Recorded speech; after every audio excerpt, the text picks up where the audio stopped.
down in my city. Brody Chopper got a red dot and some titties. I ain't with the drama. I'm just tryna touch a milli. I'm a addy dropper. Cause on my mama we get busy. Plug pull up with the pack and I ain't even bust it down. Couple minutes on my phone, I promise I'm gon' get it gone. I stay solid, I get caught, I'm fighting till they sit me down. You get caught, you singing like a nigga in the studio. Brody sold the whip for 1,000 cause we just slid in it. I really make a house call, fuck if your kids in it. Been through some shit that's why my heart too froze. You ain't living what you rapping in a studio. You get your noodle blown, fucking with the opposition. My brother making decisions on anybody that's dissing. With the quickness, I'ma make a decision, I'm on a mission. You tripping, thinking we missing, I'm shooting up with precision. Red beam on the barrel to give myself some assistance. My brother come through like sniper, he knock you off from a distance. Big foe with no foe, I'm balling just like a piston. We get the... Damn, heard it's another man down in my city. Brody Chopper got a red dot and some titties. I ain't with the drama. I'm just tryna touch a milli. I'm a addy dropper. Cause on my mama we get busy. Another man down in my city. Brody Chopper got a red dot and some titties. I ain't with the drama. I'm just tryna touch a milli. I'm a addy dropper. Cause on my mama we get busy. Plug pull up with the pack and I ain't even bust it down. Couple minutes on my phone, I promise I'm gon' get it gone. I stay solid, I get caught, I'm fighting till they sit me down. You get caught, you singing like a nigga in the studio. Brody sold the whip for 1,000 cause we just slid in it. I really make a house call, fuck if your kids in it. Been through some shit that's why my heart too froze. You ain't living what you rapping in a studio. You get your noodle blown, fucking with the opposition. My brother making decisions on anybody that's dissing. With the quickness, I'ma make a decision, I'm on a mission. You tripping, thinking we missing, I'm shooting up with precision. Red beam on the barrel to give myself some assistance. My brother come through like sniper, he knock you off from a distance. Big foe with no foe, I'm balling just like a piston. We get the... Damn, heard it's another man down in my city. Brody Chopper got a red dot and some titties. I ain't with the drama. I'm just tryna touch a milli. I'm a addy dropper. Cause on my mama we get busy. Another man down in my city. Brody Chopper got a red dot and some titties. I ain't with the drama. I'm just tryna touch a milli. I'm a addy dropper. Cause on my mama we get busy. Plug pull up with the pack and I ain't even bust it down. Couple minutes on my phone, I promise I'm gon' get it gone. I stay solid, I get caught, I'm fighting till they sit me down. You get caught, you singing like a nigga in the studio. Brody sold the whip for 1,000 cause we just slid in it. I really make a house call, fuck if your kids in it. Been through some shit that's why my heart too froze. You ain't living what you rapping in a studio. You get your noodle blown, fucking with the opposition. My brother making decisions on anybody that's dissing. With the quickness, I'ma make a decision, I'm on a mission. You tripping, thinking we missing, I'm shooting up with precision. Red beam on the barrel to give myself some assistance. My brother come through like sniper, he knock you off from a distance. Big foe with no foe, I'm balling just like a piston. We get the... Damn, heard it's another man down in my city. Brody Chopper got a red dot and some titties. I ain't with the drama.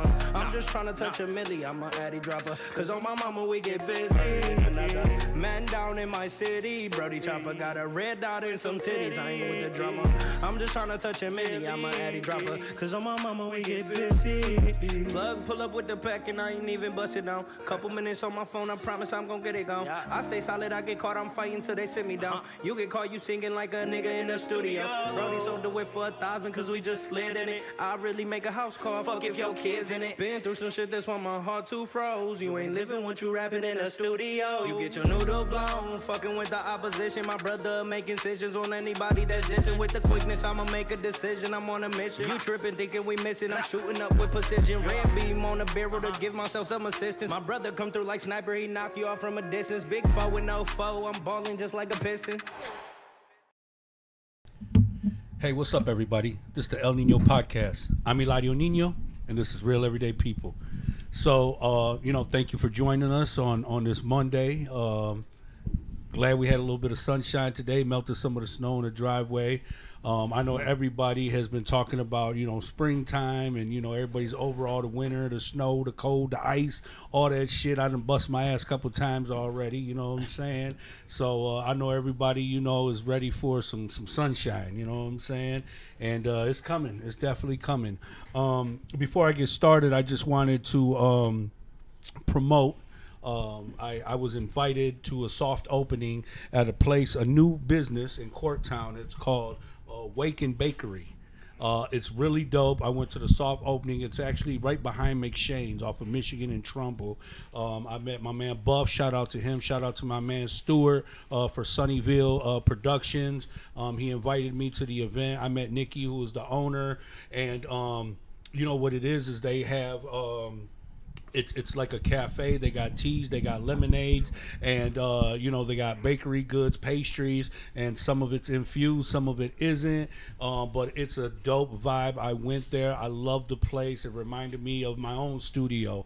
I mean, it was diverse. So many good people there, and you know, I'm definitely looking forward to having them as guests on my podcast.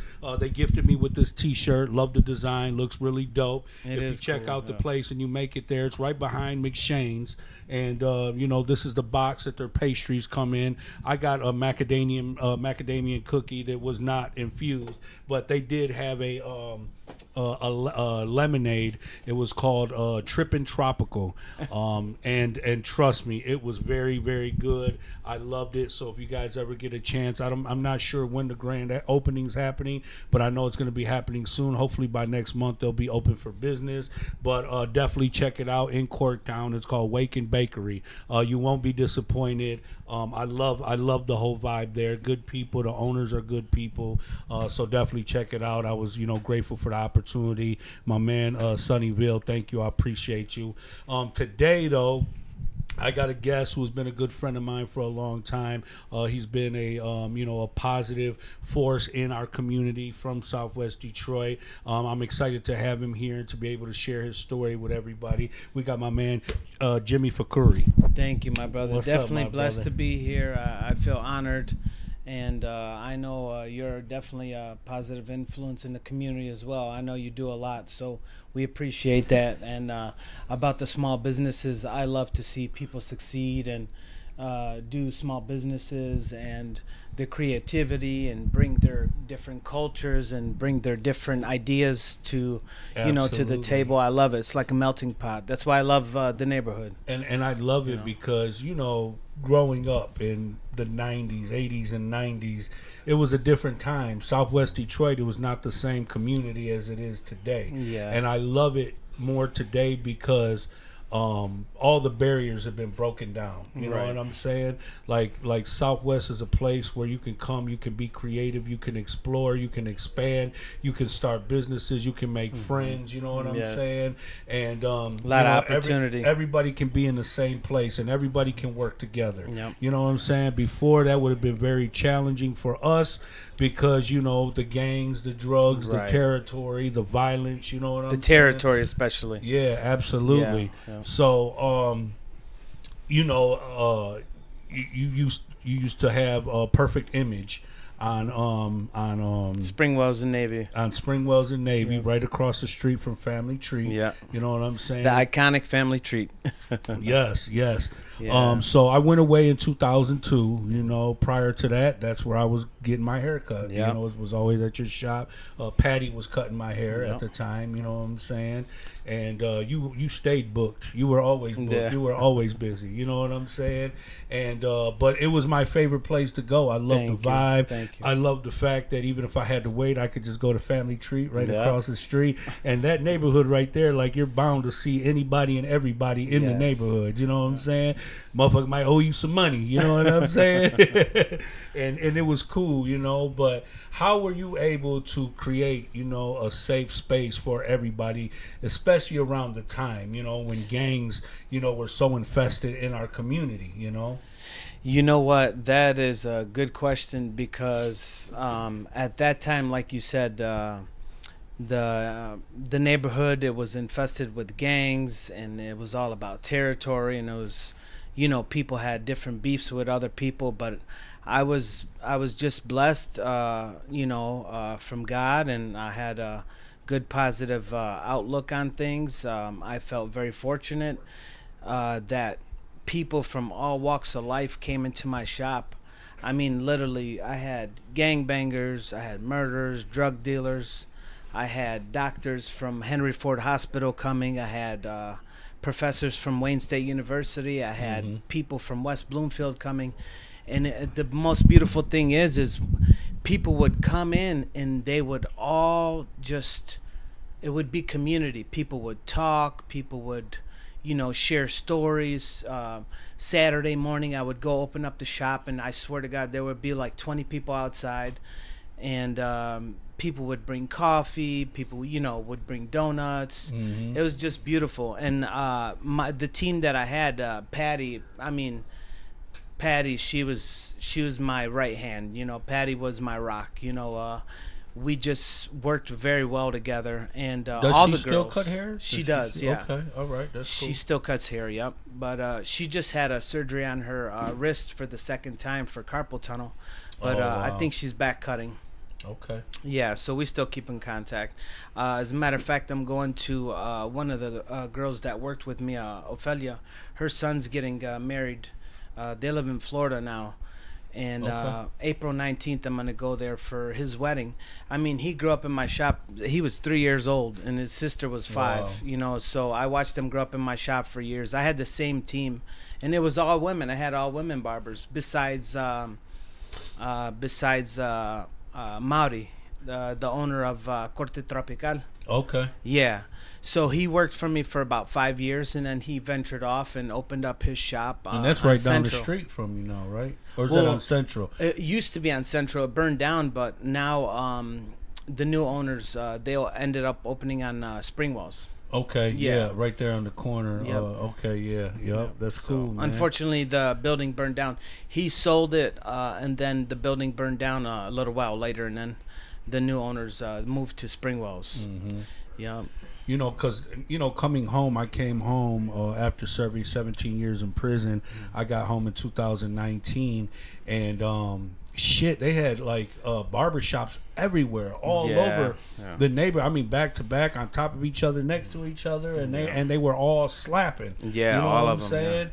Yeah. Till this day. Till this day. Yeah. And so it's like, how do you stay alive with so much competition? Because back in the days, there wasn't that much. Like, you had Right. Jerry's, you know what I'm saying, Yep. back in the days, right there on Livernois and Verner, next to the Focus Hope. You always had, you had Southwest Styles. Southwest Styles, It yeah. was next to Columbo's, before I had went away. Now it's right there on Verner and Junction. And Junction, yeah.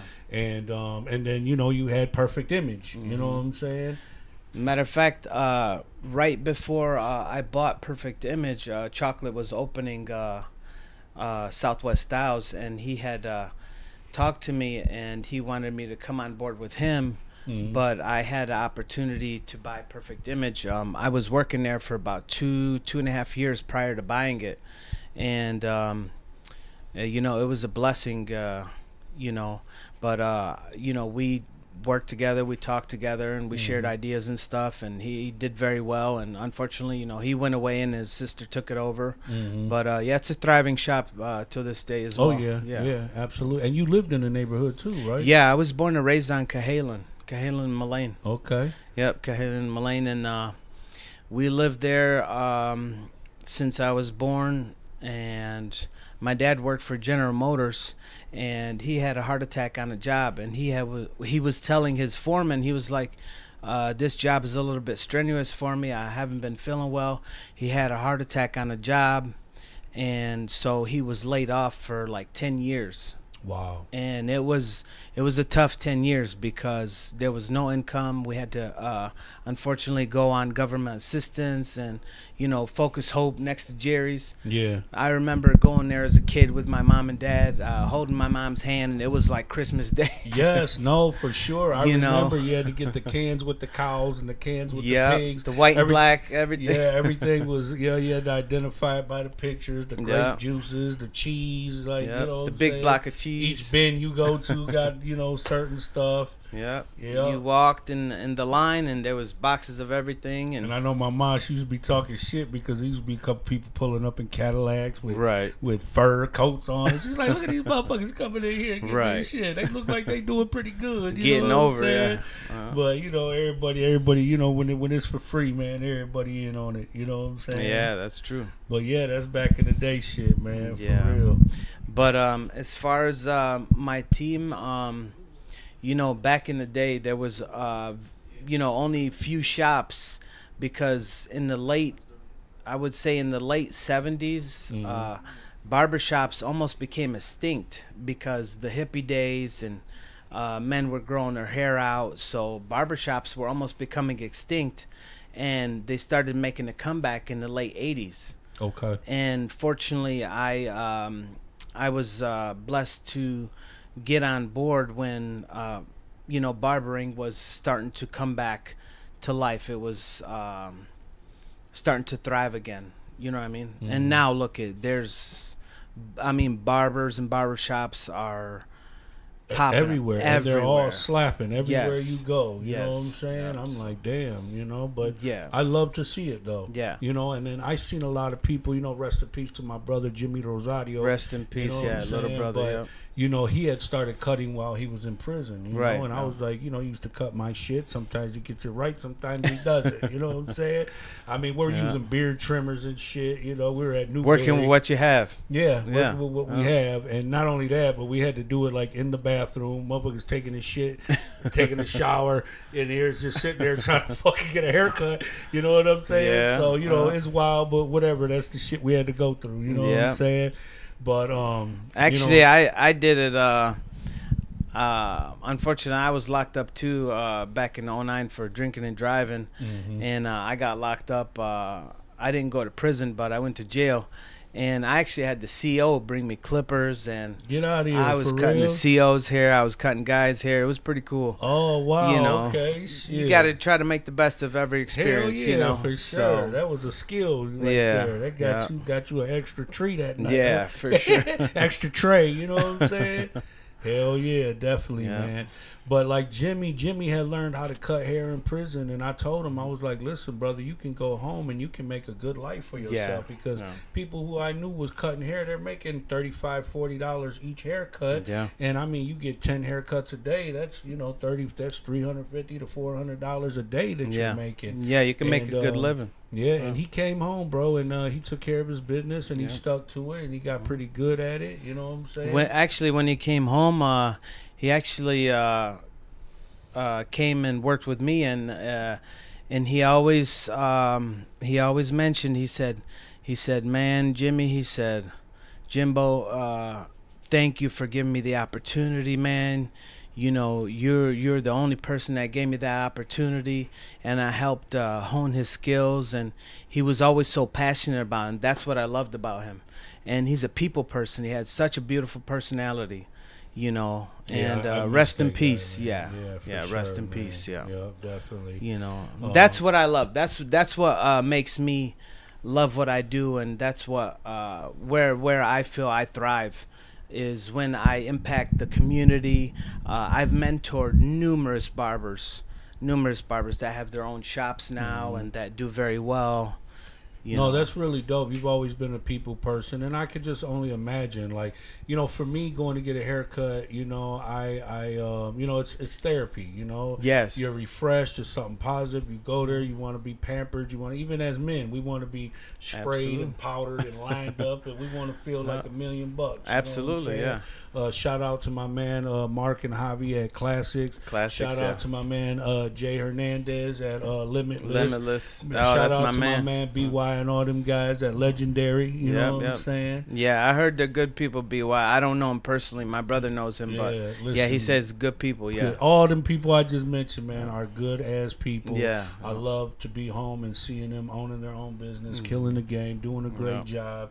You know what I'm saying? You too, Thank you, brother. I see you got your shop over there in Lincoln Park. You know what I mean? How was the transition for you going from Southwest Detroit and moving your shop to Lincoln Park? So, actually, the only reason why I left the neighborhood was because I was going through some personal stuff. I lost my father, and then I was going through a divorce. So I just felt lost. I felt like I needed to try something new. I felt like I just wanted to run away. And the girls, we were a team. I mean, we were like solid. The girls, we never had any problems. I never had to fire anybody. I never had anybody quit on me. We had the same team for years and years. And they told me, they said, Jimmy, just take some time off, take a couple months off, you know, don't close the shop, don't lease the shop out, you know, let's keep this going. And I wasn't really in my right state of mind at the time, and I ended up leasing the shop out, and I ended up opening a tropical smoothie cafe. We were the first ones to open. Did? Yeah, Oh, okay. my brothers and I. Yeah, we opened. We were the first ones in Wayne County. Oh, for real? Yeah, Wow, first okay. ones in And Wayne where County. Was it at? In Livonia on Okay. 5 and Merriman. Okay. Yep, we were the first ones to open. We did really well. I mean, even I went and did all the corporate training in Destin, Florida. That's where their corporate office is. And I ran that for like 2.5 years. And then I still felt I had a different calling. So I ended up leaving the restaurant, and I left my aunt there to manage it. She was my manager. We worked together. And when I was in Vegas, it was just too much for her. You know, she has 5 boys, and my brothers, you know, they had their own business and stuff, their Boost Mobile shop. So we ended up selling it and stuff. But I moved out to Vegas, and I was out in Vegas for almost like Wow, 4 you years. moved out there, huh? Yeah, Okay. I was there for almost like 4 years. I was cutting, when I was out there, I was cutting like Stevie B's hair, Get out of here. Sean Kingston, Jay Cutler, Reggie Bush. Wow, that's dope. Yeah, CeeLo from the group Next, Butter Love, you remember that? Yeah, yeah, hell the old yeah, R&B. for sure. Yeah. No doubt. I cut quite a few famous people out there, and Did they tip you good? yeah, they tip pretty good. Okay, Yeah, they that's tip pretty cool, good. man. Yeah, All I've always right. flown out a couple Uh, different times, and For real? Yeah, it was a Wow, good that's experience. Dope, man. Yeah. That's good. Were you able to take pictures with everybody? yeah, I have pictures. Yep, Oh, I have that's pictures. good, Yep, man. I have autographed pictures, gloves. Like in '99, I cut Prince Nassim Hamed. Oh, I cut Macho yeah. Camacho. For real? Oh man, I love Oh, Macho, that's so bro. Cool, man. Yeah, God rest You his should have soul, them man. pictures Rest in framed, peace. man. I know. Yeah, man, you should have them are huge accomplishments, you know, meeting Yeah. people like that, you know. Yeah. And that's what I admire about being a barber is, you know, you're everybody's counselor, therapist. Yeah. You know, people come to you, they, you know, tell you the good, the bad, Mm-hmm. you know, everything that they're going through, you know, stuff like that. So, you know, people lean on you. It you is know what I'm therapy, saying? and it's Mhm. therapy for me too, because when I'm immersed in my work, when I'm cutting hair, like it's therapy for me because I get lost in my work. You know, we're talking, we're vibing. I know I'm making my client feel good. You know, when they leave out of there, when I see the smile on their face and a little pep in their step, man, that just really like encourages me to keep going. So, have you ever given somebody a haircut and they were not satisfied with it?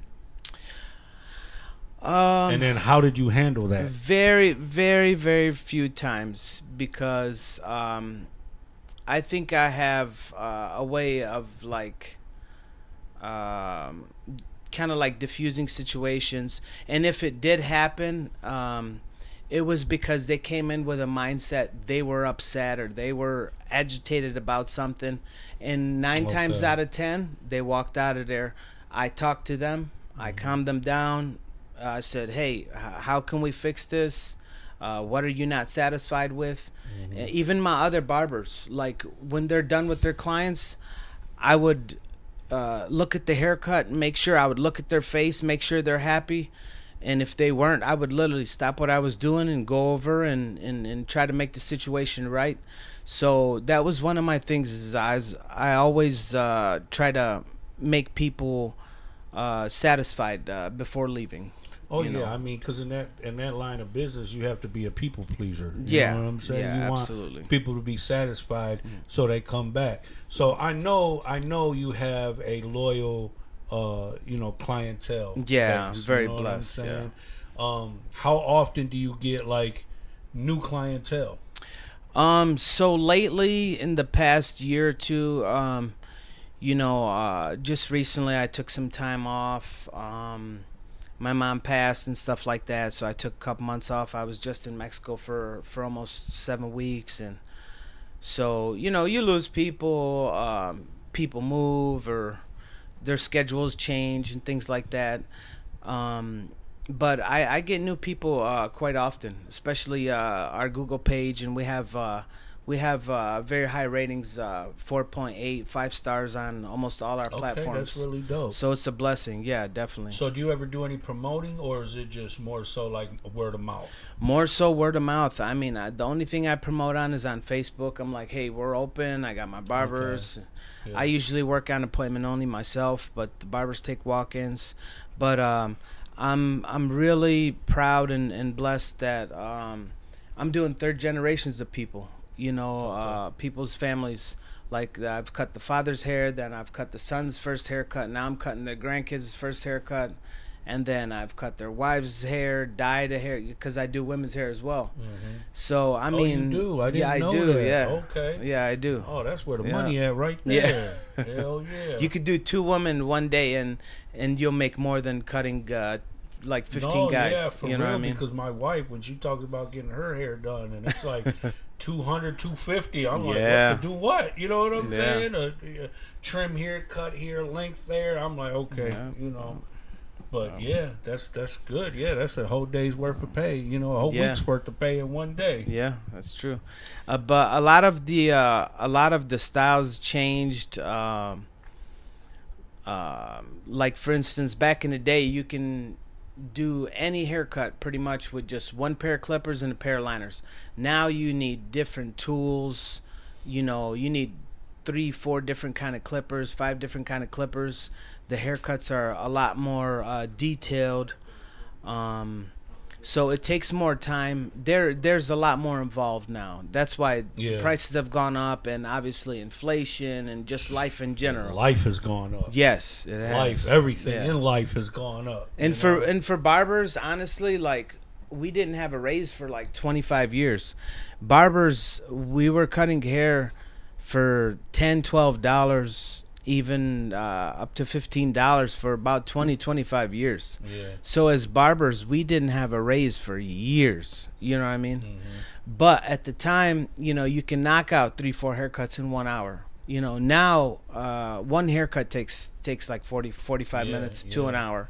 For you know, sure. Yeah, coming home, I seen a bunch of wild haircuts. You know, before everybody was, you know, bald head or got the 2-tone double fade. You know what I'm Yep. saying? That type of shit. 1 and a 2 or bald and a 1. Yeah, Yeah. yup. And everybody was faded up. Yeah. And but I coming home, you see people got the Edgar.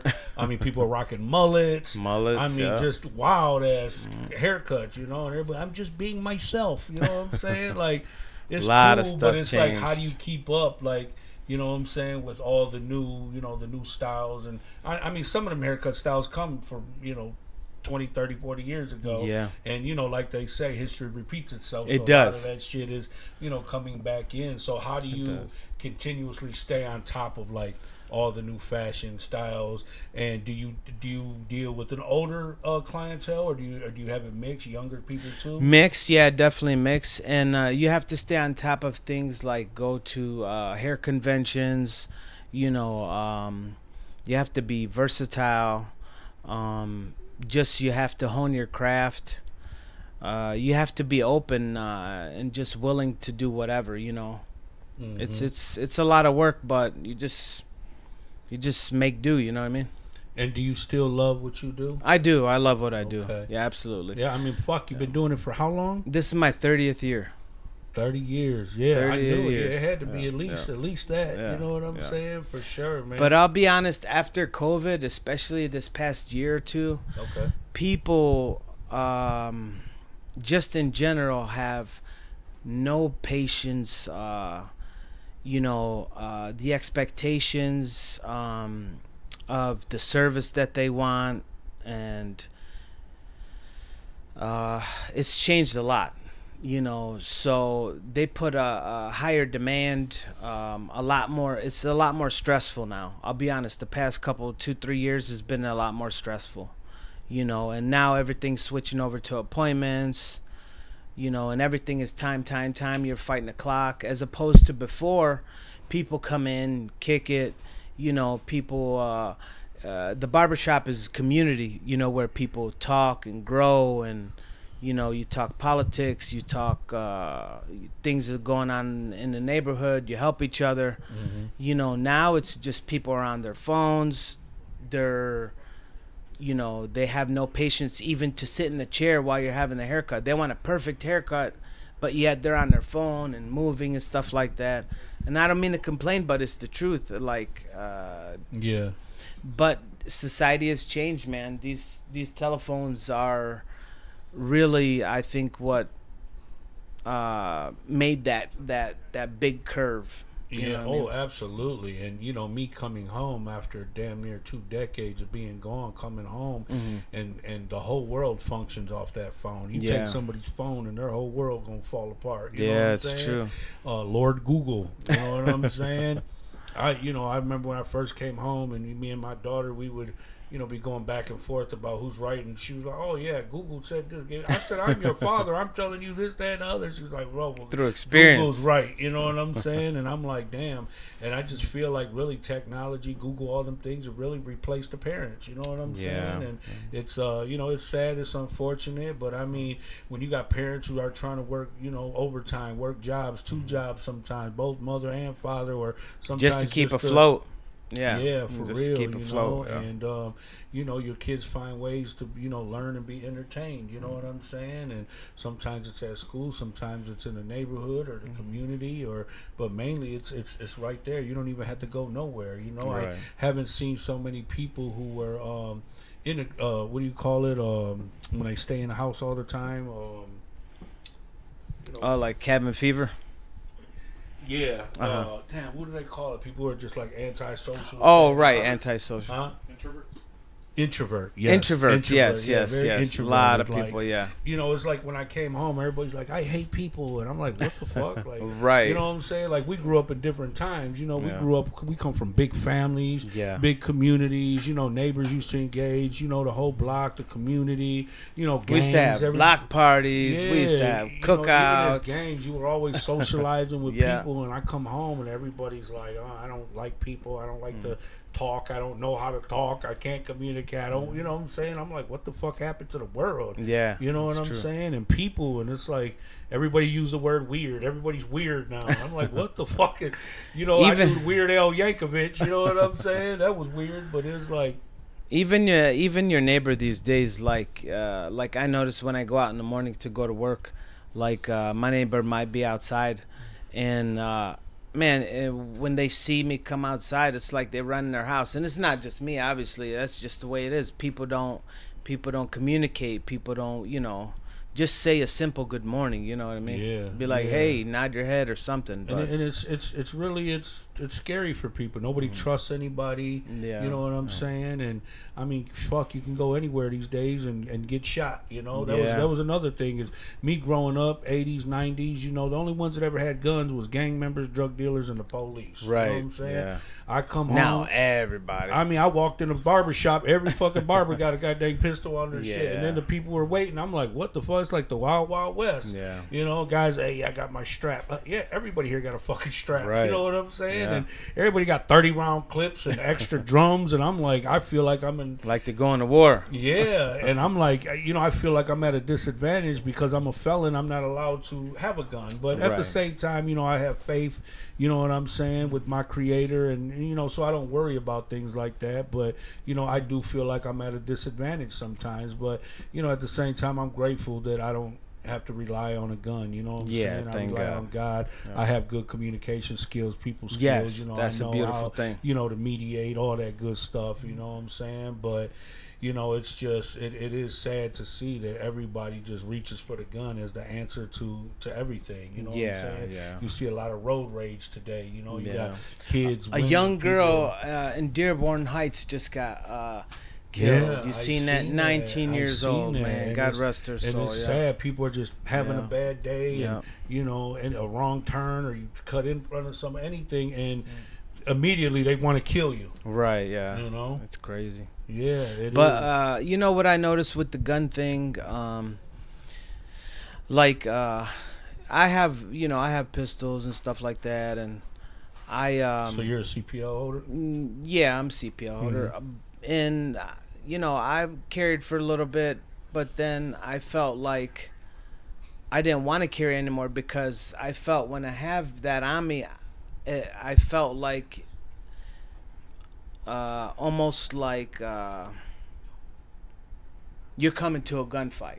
But if I didn't have it, you can diffuse a situation with communication, with I mean, I don't know. I just felt like people, when they carry a pistol, they feel more powerful and they're ready just to reach for it right away. Yeah, you know without what I mean? even trying to work it out, Yeah. or hey, I apologize, or anything. It's just that's it, Yeah, it escalates too quickly. So yeah, I think people need to really take time to. So I just put it in my drawer, man, and I just put it away. Yeah, because I feel like you'd be inviting it. You know Right, there You're you go. inviting trouble, That's what I was looking for. By having that there. Yes.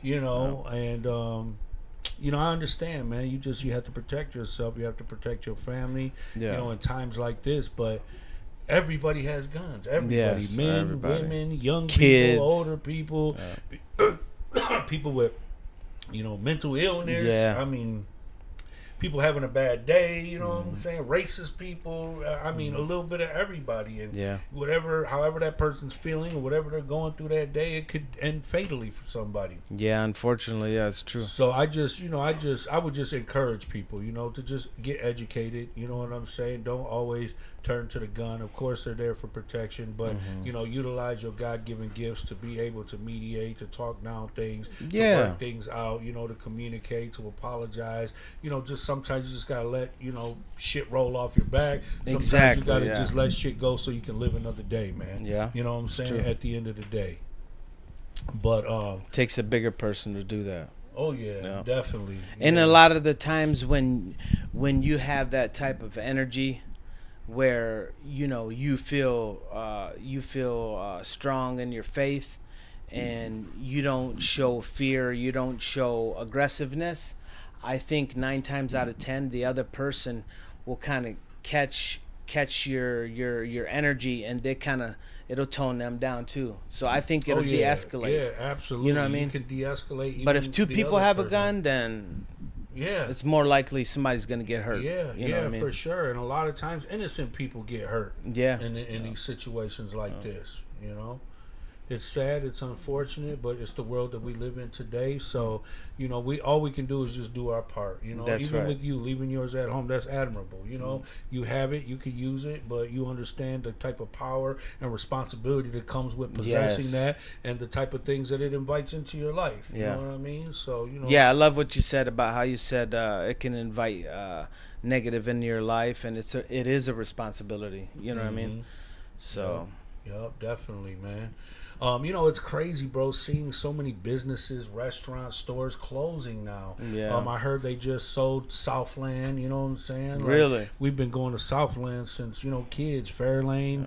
Fairlane. That's probably one of my all-time favorite malls. Me too, yeah. Going to Fairlane, but, merry-go-round, DJs. Oh, yeah, for sure, man. Yeah, they had all the best stores. Now you see, food chains closing.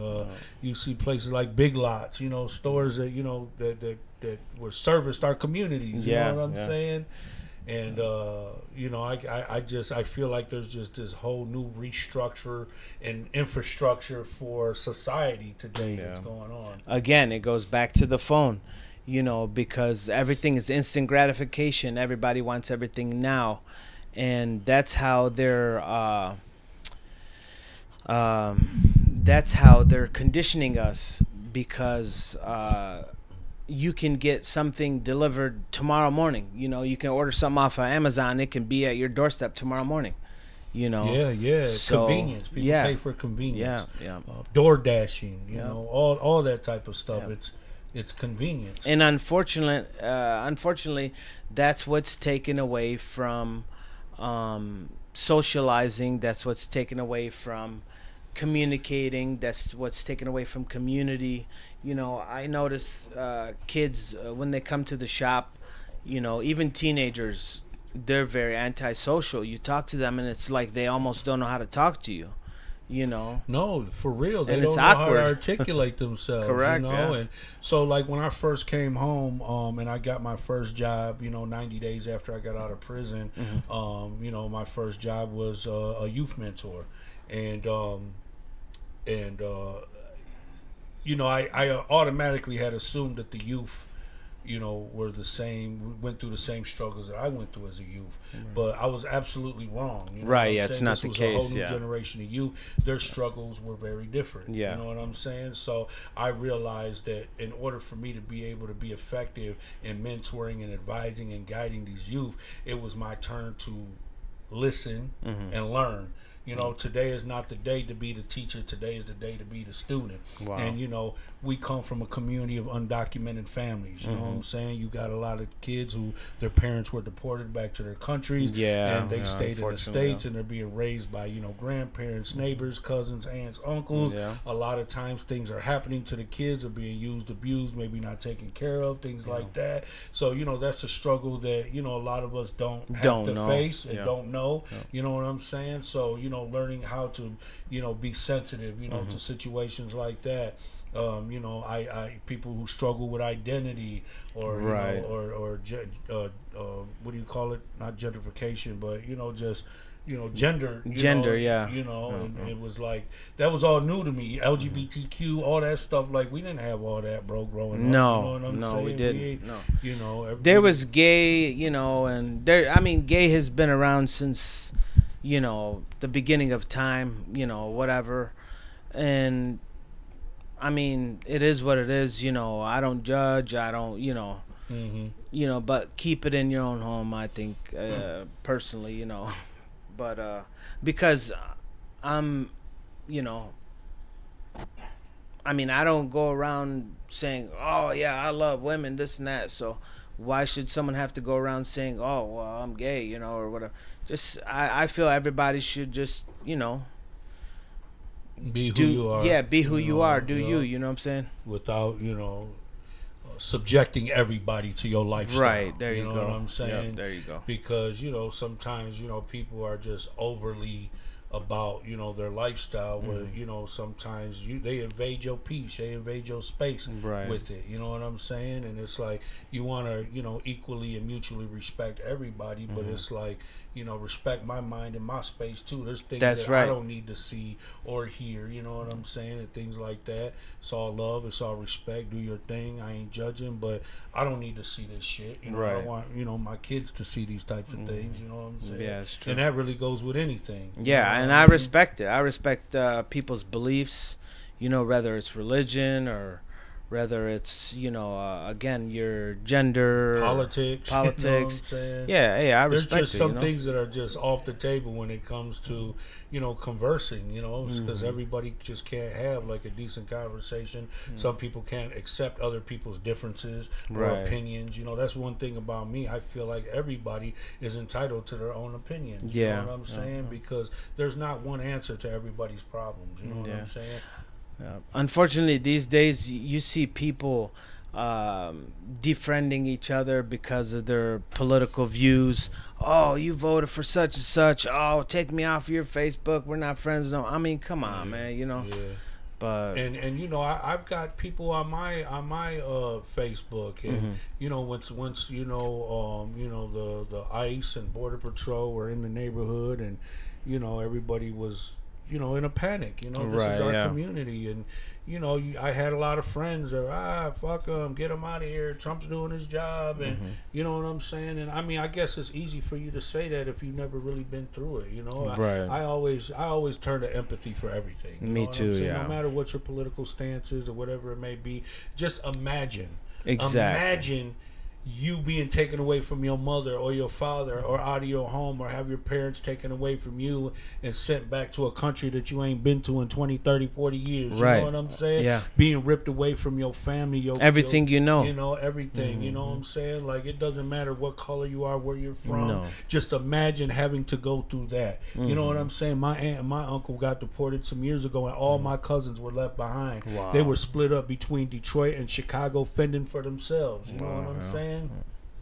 and all the damage that can be done, what I'm saying, to children when they're in a vulnerable state like that, where they don't have any safety, security, you don't know who to trust, what I'm saying, things like that. It puts them at a big disadvantage. They can be taken advantage of, or they can't develop properly, so it's a big disadvantage, unfortunately. And I just ask people, man, just be a little bit empathetic. You know what I'm saying? It goes a long way. Everybody is entitled. I respect everybody's opinion and all that type of stuff. But at the end of the day, everybody's not the same. Everybody's struggle is not the same. I can't relate to somebody who's fighting cancer. It's easy for somebody to say something or criticize it or whatever, but you never know until you're in that person's, situation. Shoes, and in that absolutely. situation, definitely, man. Yeah. But at the end of the day, bro, I respect everybody's opinion. I was pretty surprised at a few friends and shit that were commenting on the things like that. But I didn't say, "Oh, fuck them, I'm gonna delete them" and all that. You know what I'm saying? Because just let them speak their mind. Yep, absolutely. But man, did you have anybody that was any family or friends that were in the flood? Yeah, I definitely had quite a few friends that were in the flood. Actually, I just talked to my friend Kevin, and then White Boy, his bar. Yeah, I talked to Kevin today, and because I heard that shit went all the way down to Waterman, bro. From like Green all the way to Waterman, and that covers like a big area, bro. You know what I'm saying? And shout out to my brother Brutus and his family. You know what I'm saying? Their house was on the news. They're right Brutus on the and corner. Quick. Yeah. Really? Yeah. Oh, no I called way. him. He's like, man, we're trapped in the house. We can't get out of here. Yeah, for real, man. I had just seen him. I just talked to him a couple months back too. Yeah, Brutus and Quick, man. Them are my guys. Yeah, man. they're solid, real, man. brother. I mean, Marty too. Marty's like he's a brother to me. Yeah, for sure. I grew up with those guys. That's not like my brothers, they were more my brother's friends, but I looked up to those guys and stuff. I called them my big brothers. They were the ones that I learned from. You know what I'm saying? But to me, that's a title that has to be earned. You know what I'm saying? Yeah, absolutely. Yeah, but my brother. And for them, the way the situations that they were in, and being locked up, and then to come home and to completely change their lives around, man, is beautiful, man. Yeah, Brutus did 27 years, you know what I'm saying, and he had a life bid. Thanks to my man Danny Harani, he got him together, got him up out of there. And thank God, he's home. Welcome home, my brother Manolo Manny Ramos. He did 25 years. They finally let him home. I was with them yesterday, man. So grateful, so happy to see him. We went out, spent some time, caught up on things. Beautiful. We even went to a Little Rose Chapel, man. You know what I'm saying? Just to, say a good prayer. You know what I'm saying? Beautiful bless thing, his presence and his health and things like that, man. So I love seeing so many brothers that I built bonds with in prison. You know what I'm saying? I mean, brothers who had life. They were supposed to die in prison, and now they're getting second chances and things like that. So it's really great to see them come home and right their wrongs. You know what I'm saying? Exactly. And be able to live a decent life, because the thought of being in prison and dying in prison is just it's just an ugly feeling. You know what I'm saying? It could literally be the demise of a person, because what you think about, you bring about. So if your mind is trapped, you can physically be out in the world and still be imprisoned in your own mind and your own body.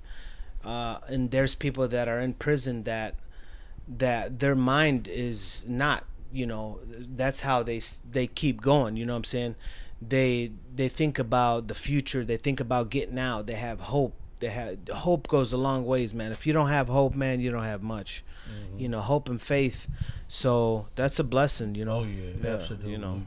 So you're Jordanian, right? Yeah, I'm Jordanian. Okay, Yeah, that's cool. First generation. For some reason, a lot of people thought you were Puerto Rican. I know a lot of people. Till this people day, used to be like, he's Puerto Rican, and I'm like, what? I don't think so. You know. What I'm saying? Till this day, even when my mom and dad had the store on Cahalan, I was telling you, after 10 years, my father, we were on the what's called government assistance and all that. And my father, they finally gave him a little settlement, and we bought the little corner store from Missy Rice's parents, Bill and Sharon. Yeah, wonderful people.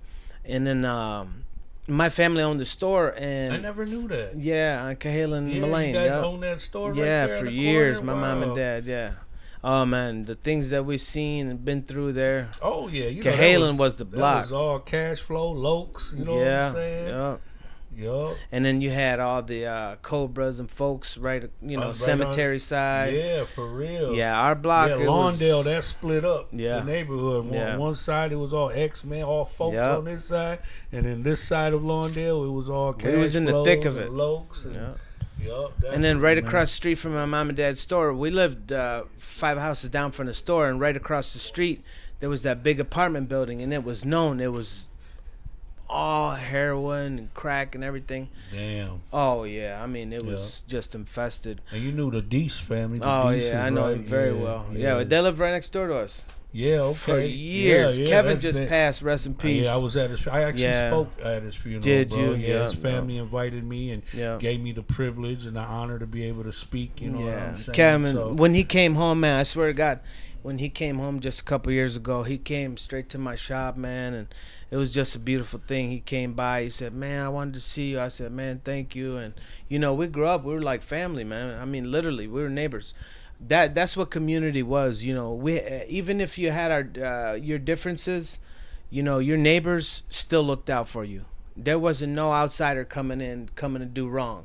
You know, even if you had your differences or whatever, but we stuck together. You know what I mean? and see, that's what I think. You know, because you know all the gangs in Southwest got indicted at some point. You know what I'm saying? The Counts, they got indicted about 3-4 different times. you Yeah. know? The Flows were the first ones to get indicted and hit with the RICO Act. Yeah, with the You know what I'm RICO, yeah, saying? yeah. And And then the you know, club.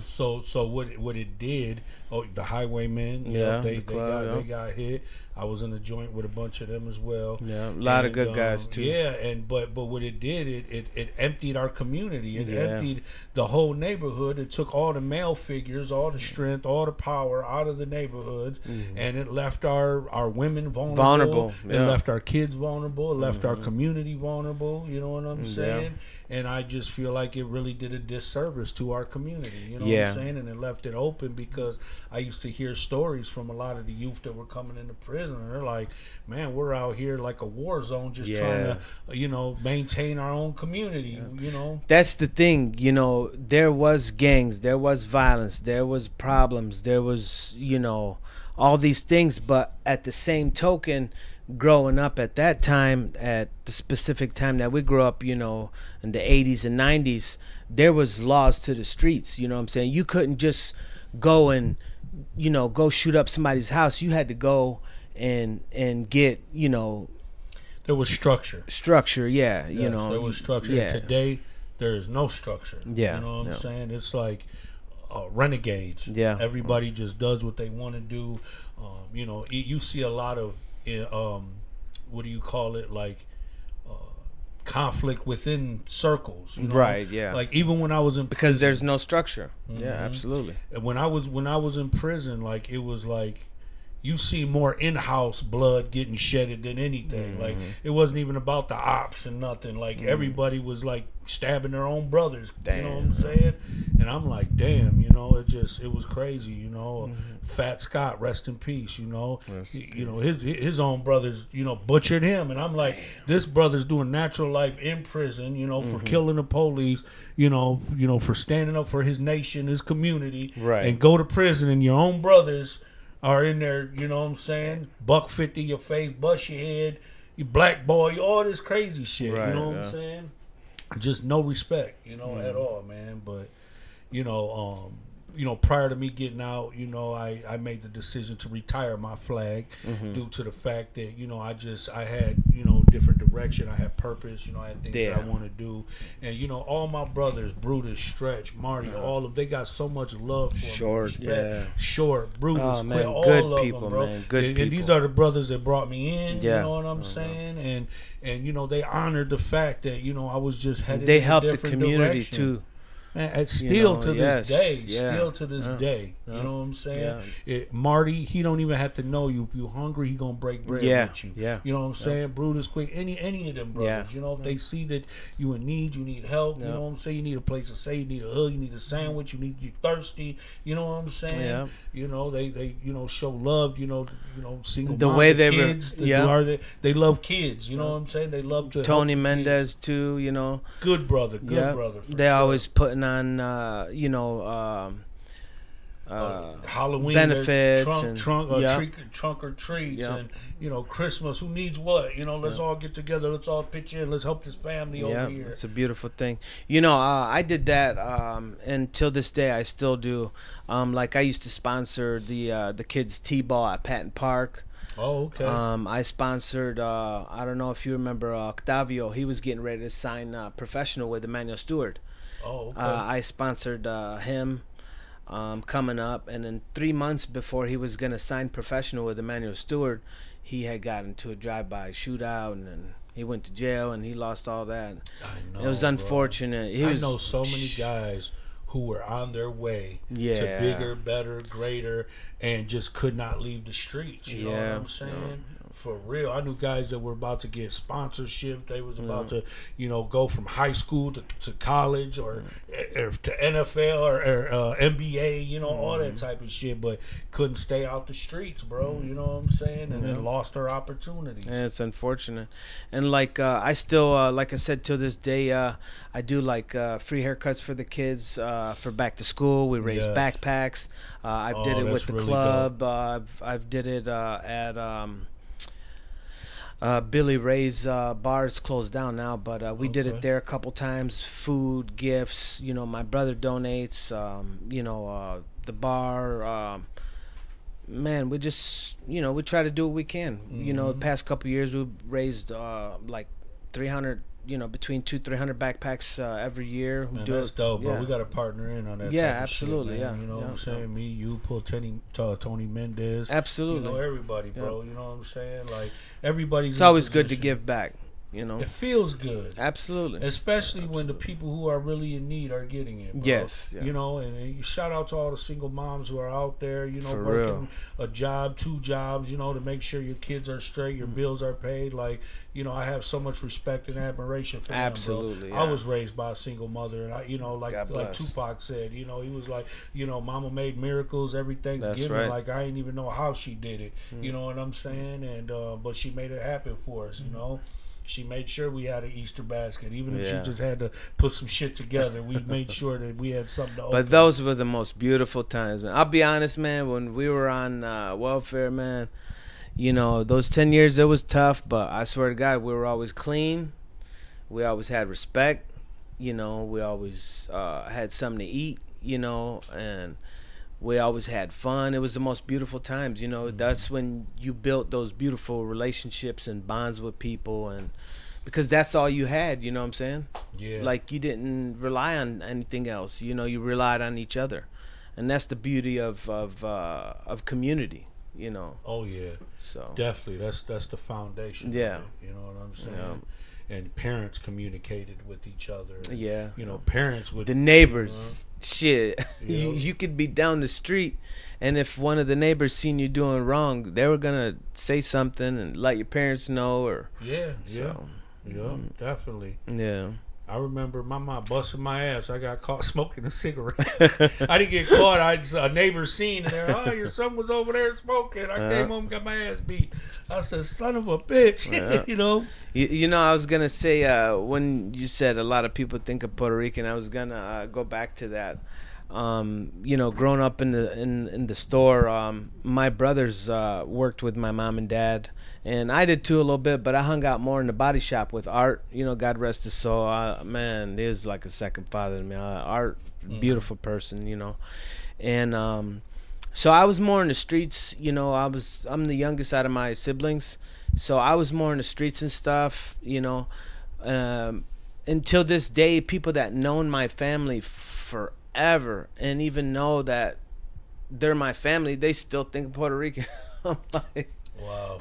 So it's wild, but I embrace the Latin community. I feel a special connection to the Latin community and well, the Southwest community in general, because you know, you can relate. You know, we came up with the same struggles. We have the same respect, values, family values. You know what I mean? So it's just a beautiful thing. You know, a couple of years ago, I did a podcast at your brother's phone store. Did you really? Yeah, I sure did. Yeah, and we were promoting it. And really? We set up shop and everything in there. That's what's up. I didn't know that. Yeah, that was sweet. Yeah, hell yeah. Yeah. Yeah, that's good though, man. Like my brother does a lot. My brother Sam, rest in peace. They did a lot. They've been in the community. They do a lot. So who taught you about business? Who taught you about, you know, the business aspect of owning you know, a barber shop, and you know, and then like you said, you guys had the tropical smoothie, you know, the phone business. Like who, like, was it education? Was it family?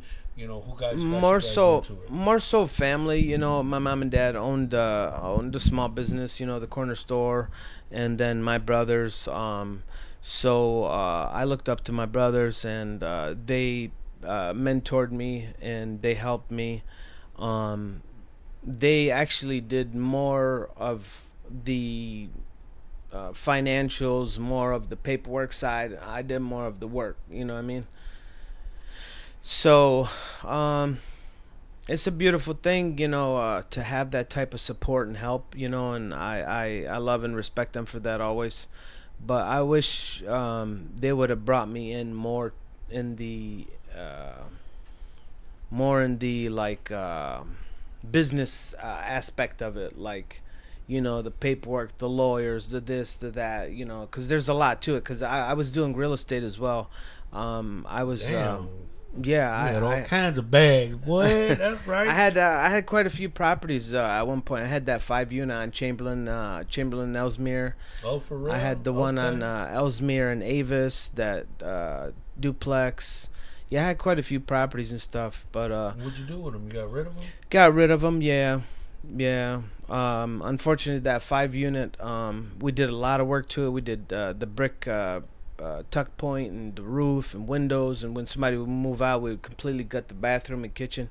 But when Kwame came in office, the taxes went from $3,500 to $15,000, and we had only owned it for like 2.5 years, so it wasn't worth it. It didn't make sense because rent at that time was only like $500. Oh, that's crazy. So we made the decision just to sell it. You know what I mean? Yeah, definitely. So, but a place like that, property like that, would be lucrative today, though, yeah, you know? no, it's true. Yeah, but you know, that's dope though. Like, you know, people who, you know, teach you about the responsibilities of money and taxes, investment, things like that, because like everything I was raised with was just based on survival. Right, you know what I'm saying? And you know, like I said, I was the oldest, you know, of 3 boys raised by a single mother, you know, so I had to grow up fast. I was a young man. I was the man of the house at a young age, you know what I'm saying? But respect. Nobody ever really taught me what to do with the money, how to invest. Right, you had to learn on your own. Yeah, for sure. And you know, I just, you know, even today when I see the community and how they've just changed the infrastructure, I mean, for the better, you know what I'm saying? Yeah. It looks great, but I want the people to also catch up with, you know, with the evolution of society, the buildings, everything. Like, we need the people to evolve mentally as well, because a lot of our people still think impoverished. Yes. They still have an impoverished it's a mindset. Yeah. You know, like, you know, I always tell people at some point, I just don't want to live the rest of my life in survival mode. Yeah. At some point, thrive. I want to be in cruise control. You know, I want to be okay. I don't want to thrive, have to be worried about fucking bills and all that shit for the rest of my life. You know what I mean? And God willing, yeah, definitely, man. You know, and just understand, you know, having work ethics and understand the value of work and credit. Like, we never had anybody educate us about credit or anything like that. You know what I'm saying? And that's, you know, there should be more programs like that in the community. You know, and even just in school today, like they took out like home economics, teaching people how to do simple things like fry an egg, sew a button on a shirt, you know what I'm saying, wood shop, metal shop, small engines. Like they took all that shit out of school, and Yeah, that's terrible. Yeah, Man. You know what yeah. I'm saying? Because a lot of times that's where they learn their etiquette is in school. No. I even today, I don't even know how to tie a Develop tie. good habits. I don't even know how to tie a tie. You know what I'm saying? And I'm like, I just honestly, I'm 46 years old, brother, and I just learned Me too, how to 46. change a fucking tire. You know what I'm saying? I just learned how to change a tire. I never had no male figures teaching me how to change tires, tie a tie, shit like that. I mean, you got people in prison, they still don't even know how to wipe their ass right. You know what I'm saying? And it just becomes from lack of male figures, you know what I'm saying? Positive male figures being there. I was raised by lack of resources. Yeah, You know what I mean? yeah. And a lot of our parents struggled and and they just pass on that generational curses, ignorance, whatever it may be, but I love to see today because everybody seems to be more progressive now than ever, bro. Yeah, there's a lot of information. I mean, phones are good. The internet is good in a lot of ways. In that respect, you can learn a lot of stuff. You can learn so much about different cultures. See different countries. You can learn, how to make money on the internet, which I have no idea. I'm not tech savvy, but Yeah, I would like to learn. So I don't have to be behind the chair forever. But one day at a time, bro. how many chairs do you have in your shop? My shop is it's a small shop. I had 5 when I first opened, and there was really no waiting room. So my chair stood alone against the far wall, and I had a couple waiting chairs here and there. So the people were very, very close to me, so I was basically surrounded by people waiting. So I took that chair out, made it a little more open for seating. So just 4 chairs right now. Okay. But that's good. Do you have 4 barbers that are working there? I have 3 right now. 3? Actually, Okay. Giovanni Alvarez, he just came on board 2 weeks ago. He's an excellent guy, Puerto Rican guy. He's about to be 40. He's very calm. He got a great demeanor. He's a great barber. Mercedes is with me. She's been with me for years, on and off, but she's doing great. We have a good team. At the shop on Springwells, if I remember right, did you have a nail tech there too? I did, yeah. I remember. I thought you And had I a pray to woman God that she's did nails doing there. better, man. She did hair and nails, and I pray to Okay. God. She opened her own shop in Melvindale on Oakwood and Allen, Okay. and I think she had a stroke or a brain aneurysm about a year and a half ago or something. So her shop's been closed, and nobody knows anything really what's going on with her. We try to reach out to her family, but I respect their privacy and stuff. But Brother, I just you, pray. you haven't aged a bit amazing. though, brother. You look really Thank good. you. You I look very appreciate healthy. you I'm too. serious, Thank you. bro. Thank you you, haven't brother. I looked like you've appreciate aged you. a bit since, Thank you. since I've known you, bro. Thank you know you, what brother. I'm saying? You Thank look you. sharp, man. I'm I happy to appreciate see you. that. Thank you know you. what I'm saying? Oh, I got my you don't struggles. need to use you know what I'm filters saying? though. You don't need to use filters. Thank people you. trick the shit out you. You see them on Facebook. Oh wow, they look great. You see them in public. You don't know what the fuck happened to you. You know what I'm saying? But Yeah. no, that's good though, man. Good for you, bro. Thank you very much. You too. And I wanted to tell you that I really respect and admire what you do in the community and how you've reformed yourself. It's honorable.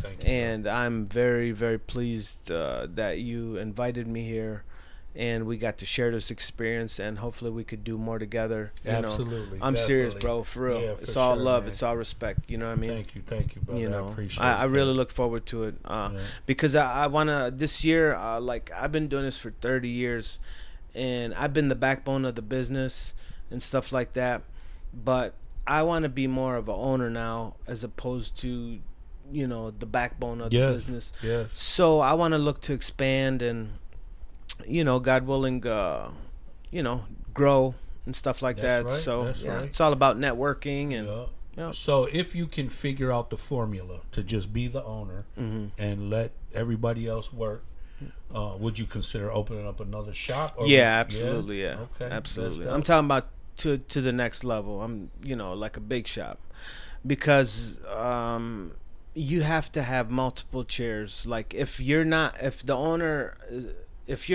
operator, like and you have a small shop, you're not gonna make that much money, you know. But if you have a lot of chairs, you know, you have a receptionist, you have the means to pay a receptionist, you have your system, POS system, professional. Like I wanna, you know, God willing, grow, you know. And where would be the ideal location? Because they always say location, location. No, it's true.